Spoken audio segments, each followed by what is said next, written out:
MP గారు చాలా చదువుకున్న వ్యక్తి.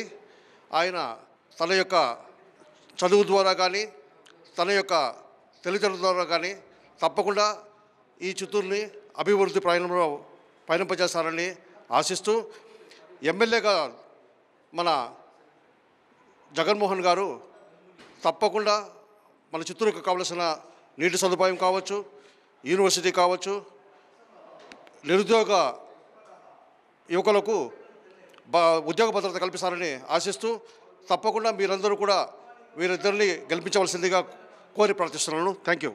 ఇక్కడ సమాజంలో చిత్తూరులో గురుజాల జగన్మోహన్ గారు చిత్తూరు నియోజకవర్గ అభ్యర్థిగా మరియు ఎంపీ అభ్యర్థిగా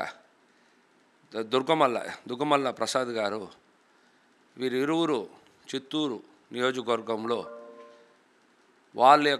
ప్రజల యొక్క సమస్యలు తెలుసుకొని ఎన్నో కార్యక్రమాల్లో ప్రజలతో ముఖాముఖిగా చిత్తూరు కార్పొరేషన్లో సుమారు 5 నుంచి 6 ప్రోగ్రాంల వరకు జరిపినారు. అన్ని వార్డు కార్పొరేషన్ల యందు ఉండే సమస్యలు కానీ, ప్రజల యొక్క సమస్యలు కానీ, చిత్తూరులో ప్రత్యర్థి రౌడీజం కానీ అన్ని విషయాలు కూలంకషంగా ప్రజలకు తెలియపరుస్తూ, చిత్తూరు ప్రజల యొక్క డెవలప్మెంట్స్ ఏవి కానీ, గురుజాల జగన్మోహన్ చేసిన పథకాలు కానీ, చిత్తూరు యొక్క ప్రాముఖ్యత ఎక్కడి వరకు సరిగా లేదు అనేసి చెప్పే విధంగానే గురుజాల జగన్మోహన్ గారు పార్టీ అధ్యక్షుడైన డాక్టర్ సిఆర్ రాజన్ గారు మరియు ప్రముఖ నాయకులు అందరూ కలిసికట్టుగా తెలుగుదేశం పార్టీని గెలిపించాలనే ఉద్దేశంతో చేసిన కార్యక్రమాలు అన్నీ ప్రజల మన్ననలు, చిత్తూరు నియోజకవర్గ ప్రజల మన్ననలు పొంది ఉన్నారు. 2014లో సత్యప్రభమ్మ గారు పరిపాలన చేసినప్పుడు చిత్తూరు బాగా అభివృద్ధి పొందింది. జనసేన పార్టీ టీడీపీ సత్యప్రభమ్మతో చేసినప్పుడు బాగా అభివృద్ధి పొందింది.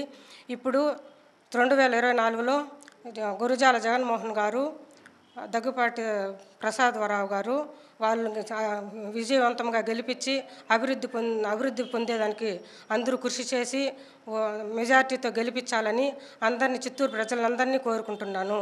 నేను ఇక 5 ఏళ్ల పాలనలో వైసీపీ పాలనలో ఏం చేయలేదు. అప్పుడు ఒక 5 ఏళ్ల బ్యాక్ ఎన్డీఏ కూటమిలో సత్యప్రభమ్మ గారు ఎమ్మెల్యే ఉన్నప్పుడు చిత్తూరు అభివృద్ధి జరిగింది. మళ్ళీ అలాంటి అభివృద్ధి జరగాలని మన గురుజాల జగన్మోహన్ని దగ్గుమల్ల ప్రసాద్ గారిని ఓటేసి గెలిపించాలని కోరుకుంటున్నాను.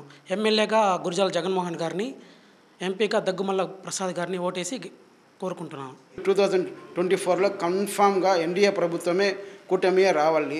2024లో కంపల్సరీ జీజేఐను మన దగ్గుమల్ల ఎంపీ సార్ వీళ్ళిద్దరే గెలిస్తేనే మనకు ప్రభుత్వం చాలా బాగుంటుంది.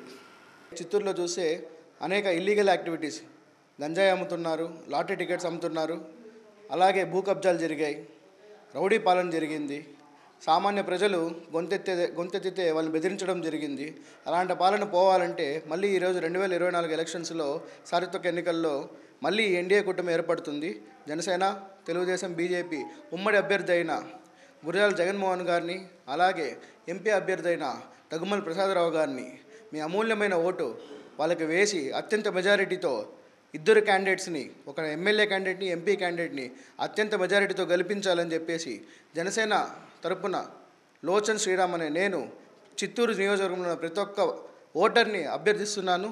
చిత్తూరులో అభివృద్ధి జరగాలంటే, రాష్ట్రంలో యువతకి ఉపాధి రావాలన్నా ఈ ఉమ్మడి కూటమి రావాలనేసి మా ఉమ్మడి అభ్యర్థి, చిత్తూరు నియోజకవర్గ అభ్యర్థి గురుజాల జగన్మోహన్ గారు, ఎంపీ దగ్గుమల్ల శివప్రసాద్ గారిని ఓటు వేసి అఖండ మెజారిటీతో గెలిపించాలని కోరుకుంటూ చిత్తూరు జనసేన పార్టీ నుండి తేజ. చిత్తూరు డెవలప్ కావాలంటే టీడీపీ రావాలి, ఎన్డీఏ కూటమి రావాలి. ఇప్పుడు గురుజాల జగన్మోహన్ గారిని, ఎంపీ గారు దగ్గుమల్ల ప్రసాద్ గారిని గెలిపించి మీ అమూల్యమైన ఓటుని యూజ్ చేసుకొని డెవలప్మెంట్కి పాటుపడండి.